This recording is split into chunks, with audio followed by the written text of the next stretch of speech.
ఎప్పుడో సమైక్య ఆంధ్రప్రదేశ్లో హెచ్ఎస్బిసి ఐటీ కంపెనీ తీసుకొస్తే అది కూడా పారిపోయే పరిస్థితికి వచ్చింది. ఉత్తరాంధ్ర ఇరిగేషన్ ప్రాజెక్టులన్నీ ఆగిపోయినాయి. నేను అడుగుతున్నా ఈ ముఖ్యమంత్రిని, ఈ కుండే ప్రజానీకాన్ని, ఈరోజు మీరందరూ ఒకసారి చూస్తే ఈ ప్రభుత్వం వచ్చిన తర్వాత ఉత్తరాంధ్రలో అభివృద్ధి ఆగిపోయింది. ఎక్కడికక్కడ కబ్జాలు పెరిగిపోయినాయి, సెటిల్మెంట్లు పెరిగిపోయినాయి. మెడ మీద కత్తి పెట్టి ఆస్తులు బలవంతంగా రాసుకున్నారంటే ఎంత బాధాకరమో ఆలోచించండి. నా జీవితంలో చాలా సంవత్సరాలు రాజకీయాలు చూశాను, కానీ ఎప్పుడు కూడా సమైక్య ఆంధ్రప్రదేశ్లో కూడా ఇంత అరాచకాలు జరగలేదు. అలాంటి అరాచకాలు ఈ విశాఖపట్నంలో జరిగాయి. ఒకప్పుడు విశాఖపట్నం ఆర్థిక రాజధాని, ఈరోజు ఈ విశాఖపట్నం గంజాయి రాజధానిగా మారిపోయిందంటే ఏమనాలో మనమే ఆలోచించుకోవాల్సిన అవసరం ఉంది. ఒక బాధాకరమైన సంఘటన. విశాఖ అంటే ఎప్పుడూ నాకు అత్యంత ప్రీతి ప్రాంతమైన నగరం, ప్రాంతం. దానికి కారణం ఉదుహుదు వస్తే ఉద్దు క్రాసగాకు మనిపోయింది. నేను ఇక్కడికి వచ్చి 10 రోజులు ఇక్కడుండి ప్రజల సహకారంతో విశాఖకు ముందు, ఉద్దు ముందు, ఉదు తర్వాత ఏ విధంగా ఉందో నిర్మాణం చేసిన పార్టీ తెలుగుదేశం పార్టీ. సహకరించిన ప్రజానీకం ఈ విశాఖపట్నం వాసులని చెప్పి కూడా నేను మీకు తెలియజేస్తున్నా. ఈరోజు ఇంకొక విషయం మీరు ఒకసారి గుర్తుపెట్టుకోవాలి. రివర్స్ పాలన ఉన్నాడు, విధ్వంస పాలనకు నాంది పలికాడు. ఇంత మునిపే మిత్రులు చెప్పారు, కక్ష సాధింపులు, విధ్వంసాన్ని చేయడం, మంచి చేయడం చేత కాకపోతే గమ్మునుంటే నష్టం రాదు, కానీ కావాలని విధ్వంసం చేసుకుంటూ వస్తే ఏం జరుగుతుందో బెస్ట్ ఎగ్జాంపుల్ ఆంధ్రప్రదేశ్. ఒక విషయం మీరందరూ గుర్తుపెట్టుకోవాలి, ఒక మంచి చేస్తే ఆ మంచి ఫలితాలు అందరికీ వస్తాయి. అదే పబ్లిక్ పాలసీ, అదే సుపరిపాలన. ఒక చెడు చేస్తే ఆ చెడు వల్ల అందరికీ నష్టం వస్తుంది. అదే ఈరోజు ఈ జగన్మోహన్ రెడ్డి చేసే పని. ఒక్క ఛాన్స్ అన్నాడు, ఒక్క ఛాన్స్ పాపానికి రాష్ట్రం 30 సంవత్సరాలు వెనక్కెళ్ళిపోయే పరిస్థితి వచ్చింది. అందుకే నేను పవన్ కళ్యాణ్ గారిని మనస్ఫూర్తిగా అభినందిస్తున్నాను. ఒక మాట ఆయన చెప్పాడు, నవ్ ఆర్ నెవర్. ఇప్పుడు కానీ మనందరం కలవకపోతే, వైసీపీ వ్యతిరేక ఓటు చీలకుండా కాపాడుకోకపోతే ఈ రాష్ట్రాన్ని కాపాడలేమని బేషరతుగా ముందుకొచ్చిన వ్యక్తి పవన్ కళ్యాణ్ గారు. దానికి మనస్ఫూర్తిగా అభినందిస్తున్నానని చెప్పి మీకు తెలియజేస్తున్నా. ఇంకొక మాట కూడా చెప్పాడు, వైసీపీ విముక్త ఆంధ్రప్రదేశ్గా ఆంధ్రప్రదేశ్ ఉండాలని కోరాడు. రాజకీయాల్లో పార్టీలు పెట్టే స్వేచ్ఛ ఎవరికైనా ఉంది, తప్పు లేదు, ప్రజలు ఎంపిక చేసుకుంటారు. కానీ రాష్ట్రాన్ని సర్వనాశనం చేసే హక్కు మాత్రం ఎవ్వరికీ లేదు. మేమంతా 5 సంవత్సరాలు మీరు ఓట్లేశారు. ఈ రాష్ట్రానికి ఒక ట్రస్టీగా ఉండమన్నారు, చేతనైతే మంచి చేయమన్నారు. చేత కాకపోతే పరిపాలనని దింపేసేసరికి మీరు సిద్ధంగా ఉన్నారు. కానీ ఈ 5 సంవత్సరాల్లో మీరు ఒక్కసారి చూస్తే 1-2 కాదు, ఆ రోజు హైదరాబాద్ నగరాన్ని నేను అభివృద్ధి చేశాను. తర్వాత వచ్చిన పాలకులు ఇలాంటి కక్ష కట్టి హైదరాబాద్ని విధ్వంసం చేసుంటే ఈరోజు హైదరాబాద్లో ఈ సంపద ఉండేదా అని మిమ్మల్ని అడుగుతున్నా. ఈరోజు అమరావతి, ఇక్కడ విశాఖపట్నంలో అడుగుతున్నాం మిమ్మల్ని అందరినీ. ఈరోజు మన రాజధాని ఏదని మిమ్మల్ని అడుగుతున్నా. ఆ రోజు మీరందరూ ఒకే మాట చెప్పారు. అమరావతి నేను ప్రపోజ్ చేసినప్పుడు అమరావతి ఆంధ్రప్రదేశ్ రాజధానిగా ఉంటుంది, విశాఖపట్నం ఆర్థిక రాజధానిగా ఐటీ హబ్గా ఉంటుందని మీరే సహకరించారు. అవునా కాదా అని మిమ్మల్ని అడుగుతున్నా. ఇప్పుడు చెప్పండి, 3 ముక్కలు ఆటాడాడు ఈ ముఖ్యమంత్రి. అమరావతిని సర్వనాశనం చేశాడు ముఖ్యమంత్రి. ఈరోజు ఇక్కడికి వచ్చి నేను వారం 10 రోజులు విశాఖపట్నంలో బస్సులో ఉండి హుదూద్ తుఫాను వల్ల నష్టపోతే మళ్ళీ పూర్తిగా కోలుకున్న తర్వాత ఇక్కడి నుంచి వెళ్ళారు. ఈయన రాకమునిపే రిషికొండ మొత్తం నాశనం చేసి రిషికొండ బోడిగొండగా తయారు చేసి ఒక ముఖ్యమంత్రి విలాసం కోసం 500 కోట్ల రూపాయలు ఖర్చు పెట్టే హక్కు ఎవడిచ్చాడని మిమ్మల్ని అడుగుతున్నా. బాధ అనిపించదా అని అడుగుతున్నా. ఒకసారి ఆవేదన గుండెలు పిండేసినట్టు ఉంటుంది ఇవన్నీ తలుచుకుంటే. ఏంటి అరాచకం? ఎక్కడికి తీసుకుపోతున్నారు ఇవన్నీ? అమరావతి పూర్తిగా నిర్వీర్యమైపోయింది, విధ్వంసం అయిపోయింది. ఇంకో పక్క పోలవరం రాష్ట్రానికే వరం. ఏం తమ్ముళ్ళు, ఆ రోజు తెలుగుదేశం పార్టీ ఉండుంటే 2020కి పోలవరం పూర్తి చేసి జాతికి అంకితం చేసి ఈరోజు కరువు అనే మాట లేకుండా చేసేవాళ్ళం. అది పోయింది. ఇంకో పక్క విద్య, వైద్యం, ఆరోగ్యం అన్ని కూడా మీరు చూస్తే వ్యవస్థలన్నీ భ్రష్టు పట్టాయి. ఇప్పుడే పవన్ కళ్యాణ్ గారు ఒక లిస్ట్ అంతా కూడా చెప్పారు. మేము మేనిఫెస్టోలో ఏమేం చేయబోతామో స్పష్టంగా ఆలోచించి తొందరలోనే ఉమ్మడి మేనిఫెస్టో తయారు చేస్తామని వారు చెప్పారు. రోడ్ల వ్యవస్థ పూర్తిగా భ్రష్టు పట్టింది. నేను ఒక్క సెక్టర్ చెప్పడం లేదు, రాష్ట్రంలో ప్రతి ఒక్క సెక్టర్ కూడా పూర్తిగా దెబ్బతిన్నాయి. ఎక్కడికక్కడ విధ్వంసం పాలయ్యే పరిస్థితి వచ్చింది. కడాన మీరు ఒకసారి చూస్తే ఇసుక, లిక్కర్ కానీ అన్ని విషయాల్లో కూడా స్వార్థం కోసం రాష్ట్రాన్ని భ్రష్టు పట్టించి మొత్తం దెబ్బతినే పరిస్థితికి వచ్చాం. వైఎస్ఆర్ కాంగ్రెస్ పార్టీ అబద్ధాల పునాది మీద నిర్మాణం చేసిన పార్టీ ఆ పార్టీ. నేను అడుగుతున్నా, ఎన్నికల ముందు ప్రత్యేక హోదా సాధిస్తానని చెప్పారా లేదా? మీరు సాధించారా అని అడుగుతున్నా. ఇంకో పక్క రైల్వే జోన్ సాధిస్తామని చెప్పారా లేదా? మీరు ఇచ్చారా అని అడుగుతున్నా. మద్యపాన నిషేధం పెడితేనే, పెట్టిన తర్వాతనే నేను ఓటు అడుగుతానని మద్యపానం పైన వచ్చే ఆదాయాన్ని తాకట్టు పెట్టి అప్పులు చేసే పరిస్థితికి వచ్చారు. సిపిఎస్ వారంలో రద్దు చేస్తా అన్నారు, చేశారని అడుగుతున్నా. 1-2 కాదు, బాబాయ్ హత్య జరిగితే ఆ హత్య వేరే వాళ్ళపైన వేసి హైకోర్టు స్టే తెచ్చుకొని సిబిఐ కావాలని అడిగిన మీరు ఈరోజు సమాధానం చెప్పే పరిస్థితిలో ఉన్నారని అడుగుతున్నా. ఇవే కాకుండా బాధుడే బాధుడు, అన్ని పెరిగిపోయినాయి. ఆ రోజు అన్ని విషయాల్లో ఏం చెప్పారో ఈరోజు ఏం చేశారో మనమే చూస్తున్నాం. నేను ఒకే ఒక విషయం చెప్తున్నా, ఈ రాష్ట్రంలో ప్రతి ఒక్కరూ ఇబ్బందుల పాలైపోయారు, ప్రతి ఒక్కరూ నష్టపోయారు. బాధ ఆవేదనతో ఎవరైనా బయట వస్తే వాళ్ళపైన తప్పుడు కేసులు, ఎవరైనా ప్రశ్నిస్తే వాళ్ళపైన వేధింపులు.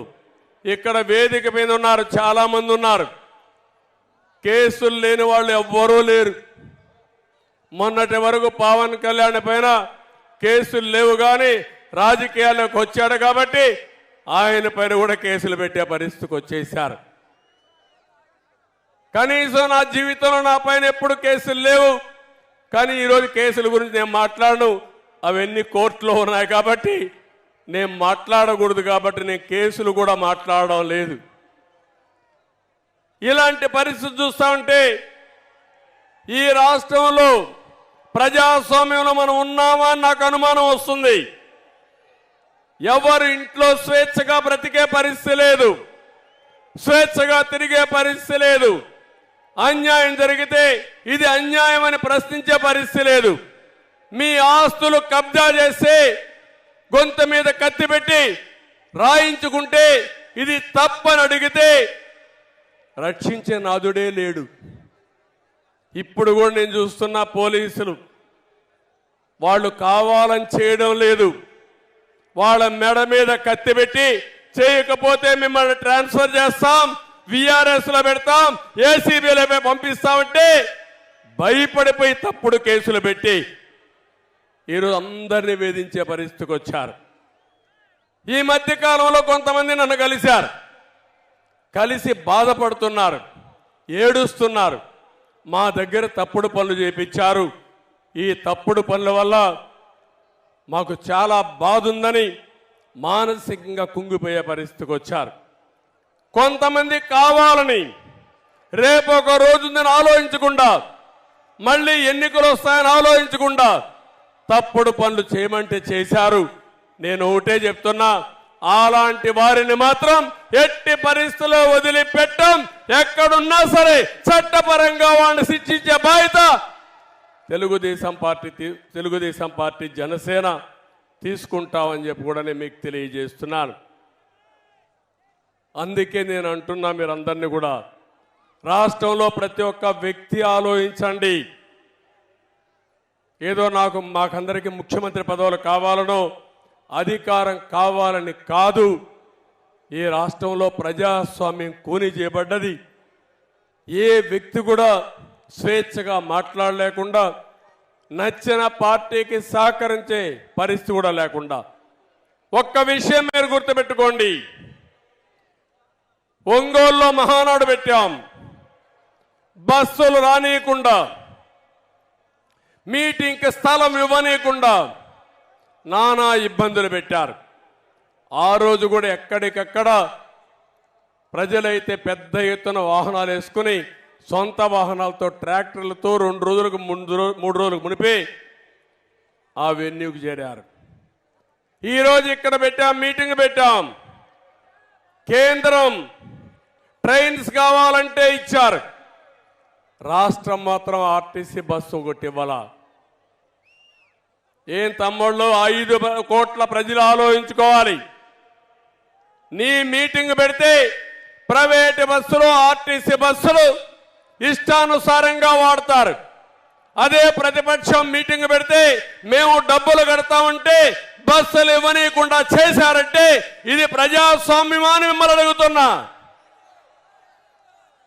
కడాన ఆటోలు వస్తా ఉంటే ఆటోలు కూడా రాకూడదని అడ్డం పడ్డారు. ప్రైవేటు బస్సులు ఇస్తామంటే దానికి కూడా అడ్డం పడ్డారు. కానీ సంకల్పం ఉంది. మీరు ఎన్ని ఇబ్బందులు పెట్టినా తప్పించుకొని ఈ మీటింగ్కి వచ్చి బ్రహ్మాండంగా జయప్రదం చేశారంటే మిమ్మల్ని అందరినీ మనస్ఫూర్తిగా అభినందిస్తున్నాను. ఇంకో పక్క భవిష్యత్ గ్యారంటీ మీద ఇప్పటికే కార్యక్రమం మనం స్టార్ట్ చేశాం. ఈ భవిష్యత్ గ్యారంటీ ఒక పక్క తీసుకుపోతూనే ఉమ్మడి ఎలక్షన్ మేనిఫెస్టో కూడా తొందరలోనే తయారు చేసి ఇంకొక 1-2 మీటింగులు పెట్టాలనుకుంటున్నాం. నేను, పవన్ కళ్యాణ్ గారు, అందరు నాయకులు కలిసి ఒకటి అమరావతిలో, ఒకటి తిరుపతిలో పెట్టి ఆ 2 మీటింగులు, ఒక మీటింగులో ఉమ్మడి ఎలక్షన్ మేనిఫెస్టో కూడా అనౌన్స్ చేస్తామని చెప్పి కూడా నేను మీకు తెలియజేస్తున్నా. ఇప్పటికే మహాశక్తి కార్యక్రమానికి శ్రీకారం చుట్టాం. ప్రతి ఒక్క ఆడబిడ్డకి 1500 రూపాయలు నెలకు ఇవ్వడానికి 18 సంవత్సరాల వయసు వచ్చిన వాళ్ళందరికీ ఇస్తున్నాం. ఇంకో పక్క చదువుకునే పిల్లలందరికీ తల్లికి వందనం కింద 15,000 రూపాయలు ఇస్తాం. ఒకప్పుడు దీపం పెట్టాం, మళ్ళీ 3 సిలిండర్లు ఇవ్వాలని చెప్పి నిర్ణయించాం. ఉచితంగా 3 సిలిండర్లు ఇస్తాం. ఆర్టీసీ బస్సుల్లో ఆడబిడ్డలకు ఉచిత ప్రయాణ సౌకర్యం కల్పించడానికి ఇప్పటికే నిర్ణయం చేశాం. ఇది కాకుండా ఇంకో పక్కన మీరు చూస్తే ఏదైతే యువగళం ఒక చరిత్ర 20 లక్షల మందికి ఉద్యోగాలు ఇప్పించే బాధ్యత 5 సంవత్సరాల్లో ఈ అలయన్స్ పార్టీలు తీసుకుంటాం. ఇది కాకుండా నెలకు 3,000 రూపాయలు నిరుద్యోగులకి నిరుద్యోగ భృతి ఇచ్చి మిమ్మల్ని ఆదుకుంటాం. బాగా చదివించే బాధ్యత నాలెడ్జ్ ఎకానమీలో ప్రపంచ పట్టణంలో తెలుగు జాతిని తెలుగు యువతను పెట్టే బాధ్యత తీసుకుంటాం. వ్యవసాయం నేను ఎక్కువ మాట్లాడడం లేదు, ఇంత మునిపే మన వాళ్ళందరూ చెప్పారు. వ్యవసాయం సర్వనాశనమైంది. రైతాంగం చితికిపోయారు. ఆత్మహత్యల్లో నెంబర్ 1 ఉన్నాం, అప్పుల్లో నెంబర్ 1 ఉన్నాం. మళ్ళీ రైతు రాజ్యం వస్తుంది. రైతును ఆదుకునే బాధ్యత తెలుగుదేశం పార్టీ తీసుకుంటాం. ప్రతి ఒక్క రైతుకి 20,000 రూపాయలు సంవత్సరానికి ఆర్థిక సహాయం చేసే బాధ్యత అన్నదాత కార్యక్రమం కింద చేస్తామని చెప్పి కూడా నేను మీకు తెలియజేస్తున్నా. ఇదే కాకుండా ఏదైతే బీసీ రక్షణ చట్టం తీసుకొచ్చి తెలుగుదేశం పార్టీకి అదే మరి రాజకీయాల్లో మనం ఒకసారి ఆలోచిస్తే 50% జనాభా వెనుకబడిన వర్గాలు ఉన్నారు, ఆర్థికంగా ఇబ్బందుల్లో ఉన్నారు, అన్ని రంగాల్లో వెనుకబడి ఉన్నారు. వాళ్ళని ఆదుకునే బాధ్యత కూడా తీసుకుంటామని చెప్పి నేను మీకు తెలియజేస్తున్నాను. వీళ్లే కాకుండా ప్రతి ఒక్క ఇంటికి డ్రింకింగ్ వాటర్ ఇవ్వడం, అది కాకుండా సమాజంలో ఎస్సీ ఎస్టీ బీసీ మైనారిటీ అగ్రవర్ణాల్లో ఉండే పేదవాళ్ళను కూడా ఆర్థికంగా ఆదుకుంటాం.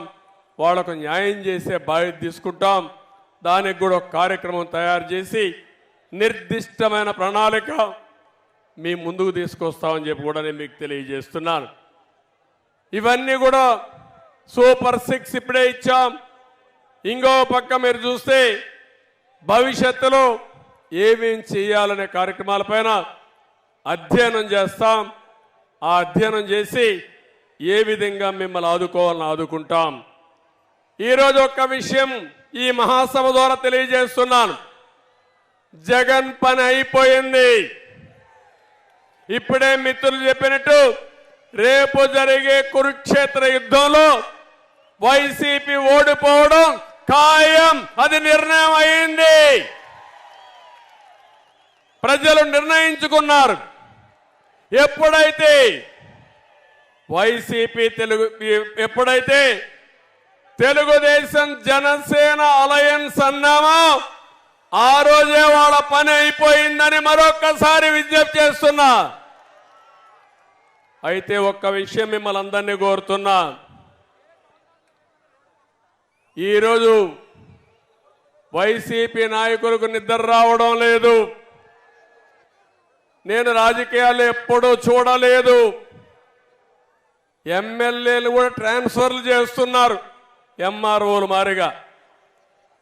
5 ఏళ్ళు ఇక్కడ పనిచేశాడంట, ఈయన ఇంకో కాన్స్టిట్యున్సీ పంపిస్తారంట. ఇక్కడ మంత్రిగా చేశాడంట, ఇక్కడ ఆయన కథలన్నీ తెలిసిపోయినాయి, ఆయన లీలలో ప్రజలకు అర్థమైపోయినాయి. కాబట్టి ఆయన ఇంకొక ఊరికి పంపిస్తారంట.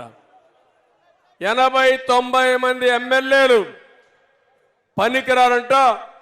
వాళ్ళని మార్చడమో లేకుంటే వాళ్ళు తీసేయడమో చేస్తారంట. వాళ్ళు కాదు పనికిరాని వాళ్ళు. పనికిరాని వ్యక్తి, రాజకీయాలకు ఏమాత్రం అర్హత లేని వ్యక్తి ఈ జగన్మోహన్ రెడ్డి అని చెప్పి కూడా నేను మీకు తెలియజేస్తున్నా. అందరూ సైకో సైకో సైకో అంటున్నారు.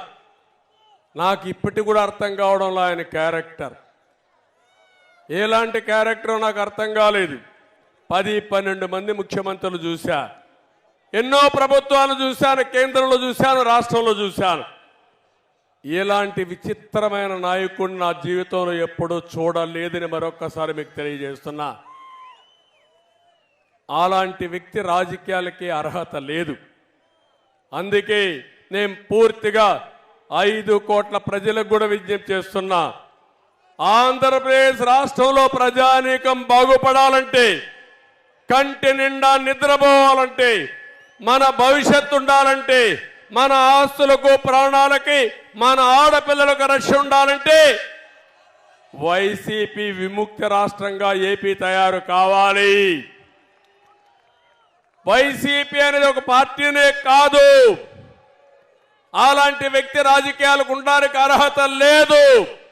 నేను మళ్ళీ చెప్తున్నా, ఒక్క ఓటు అలాంటి వ్యక్తికి వేసినా, అలాంటి పార్టీకి వేసినా అది రాష్ట్రానికి ఒక శాపంగా మారుతుంది.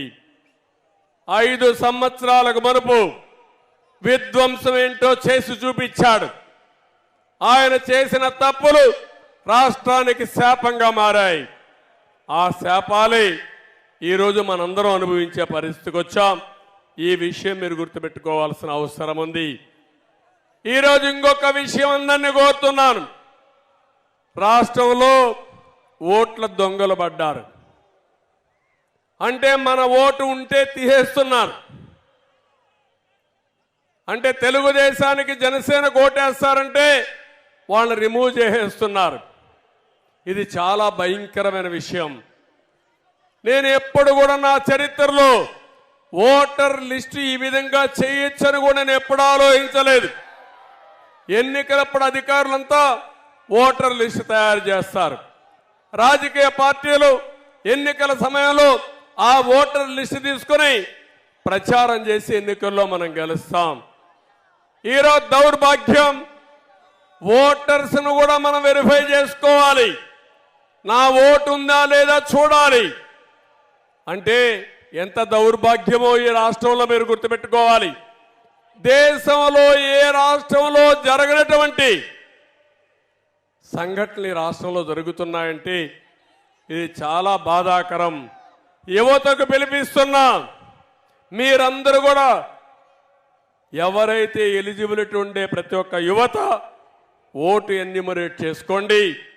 ఆ ఓటు అనేది మీ జీవితాలనే కాకుండా రాష్ట్ర భవిష్యత్తును మారుస్తుంది. ఈ విషయం ప్రతి ఒక్కరూ గుర్తుపెట్టుకోవాల్సిన అవసరం ఉంది. మీరు ఏదైతే ఎప్పటికప్పుడు మీ సెల్ ఫోన్లో యూట్యూబ్ కానీ ఇవన్నీ బ్రౌజ్ చేస్తూ ఉంటారు, వెబ్సైట్లన్నీ బ్రౌజ్ చేస్తారు. ప్రతిరోజు ఒక్కసారి మీ ఓటు ఉందా లేదా అని చెక్ చేసుకోవాల్సిన బాధ్యత మనందరిపైన పడింది. 4 కోట్ల మంది ఓటర్స్ ఉన్నారు. ప్రతి ఒక్కరూ చెక్ చేసుకోమని, సహకరించమని, మీకు ఓటు ఉంటే రేపు మీ ఓటు వేస్తే తద్వారా ఈ రాష్ట్రాన్ని కాపాడిన వాళ్ళు అవుతారు. ఈ విషయం కూడా మీరు గుర్తుపెట్టుకోవాల్సిందిగా నేను మిమ్మల్ని కోరుతున్నా. నేను ఒకే ఒక విషయం అందరికీ విజ్ఞప్తి చేస్తున్నా.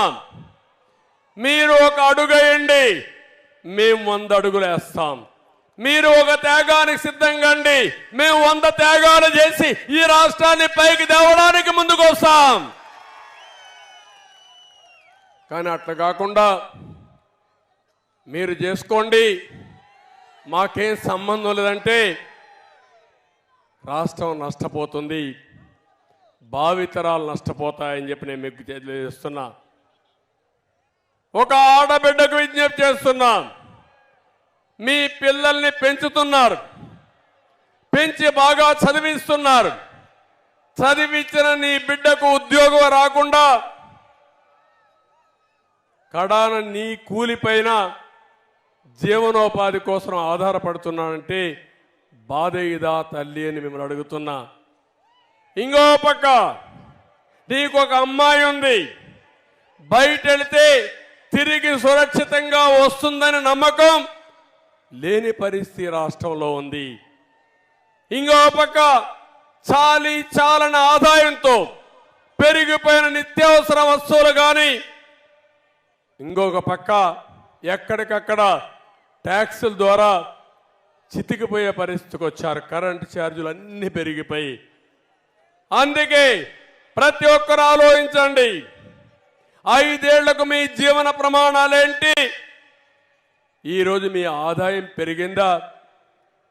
మీ ఖర్చులు తగ్గాయా? పొదుపు ఏమన్నా ఉందా, లేకపోతే మీ కష్టాలు పెరిగాయని ఆలోచించి నిర్ణయం చేయాల్సిన పని మీ అందరిపైన ఉంది. ఒక యువతను కోరుతున్నా, నేను నిన్న మొన్న చూశాను, ఎక్కడ పోయినా యువత 18 సంవత్సరాల నుంచి 30 సంవత్సరాలు ఉండే యువత ఎక్కడ చూసినా ముందుకు వస్తున్నారు. నేను ఒకటే మిమ్మల్ని కోరేది, మీది బంగారు భవిష్యత్తు. మళ్ళీ ఉద్యోగం కావాలంటే, మీ భవిష్యత్తు బాగుండాలంటే మీరు ఒక్క అడుగు ముందుకెయ్యండి. మీరు ఇంకా యువగళం బ్రహ్మాండంగా చేశారు. యువగళమే కాదు, కాలేజీల్లో ఉండే యువత, గ్రామాల్లో ఉండే యువత రోజుకు 1 గంట సమాజం కోసం ఆలోచించండి. రేపు ఎన్నికలు 100 రోజులు మీరు ఆలోచించండి. ఆ 100 రోజులు అయిన తర్వాత మీ భవిష్యత్తు ఉజ్వల భవిష్యత్తు చేసే బాధ్యత తెలుగుదేశం జనసేన అలయన్స్ తీసుకుంటామని చెప్పి నేను మీకు తెలియజేస్తున్నా.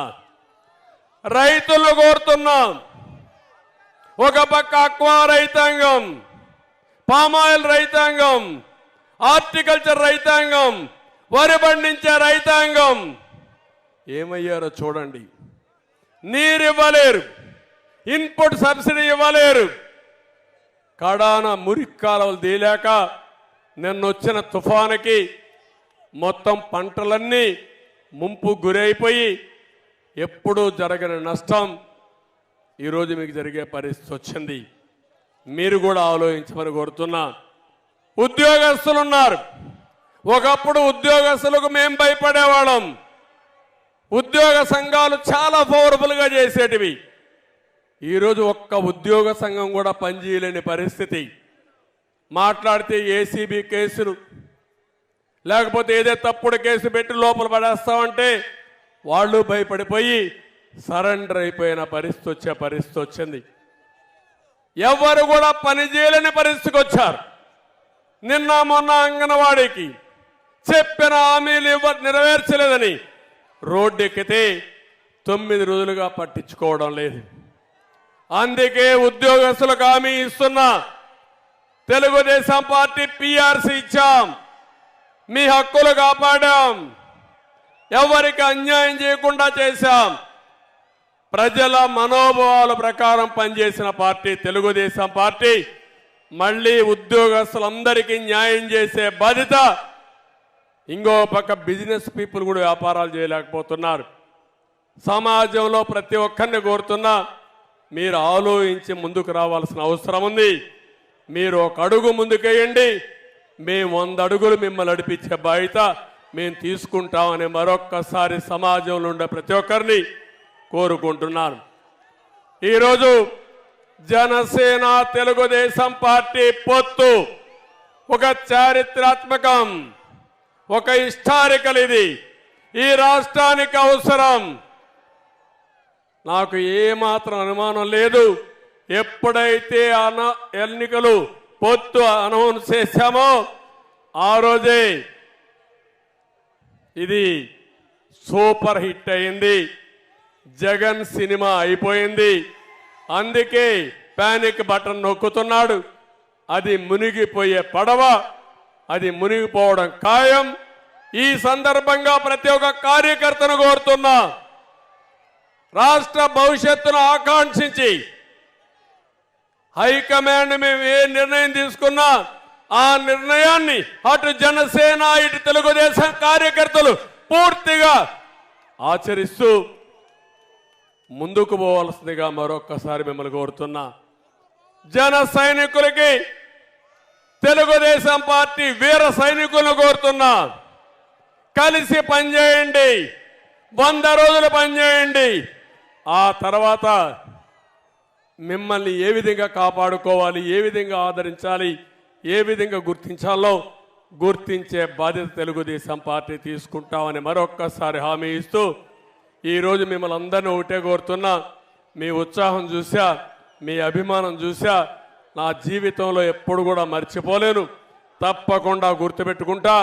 నా 40 సంవత్సరాల అనుభవంతో రాబోయే 5 సంవత్సరాల్లో ఎక్కడా లేని విధంగా అభివృద్ధి చేసి మేము మీ రుణం తీర్చుకుంటామని మరొక్కసారి మీ అందరికి హామీ ఇస్తూ మీ అందరికీ నమస్కారాలు. జై హింద్. అదే సమయంలో తెలుగుదేశం జనసేన పొత్తంటే జిందాబాద్ అని గట్టిగా చెప్పాలి. తెలుగుదేశం జనసేన పొత్తు, జనసేన తెలుగుదేశం పార్టీ పొత్తు. థ్యాంక్ యూ అని అన్నాను. ఈ వీడియో కనుక మీకు నచ్చినట్లయితే లైక్ చేయండి, షేర్ చేయండి, కామెంట్ చేయండి మరియు సబ్స్క్రైబ్ చేయండి. చూస్తూనే ఉండండి లిమ్రా టీవీ.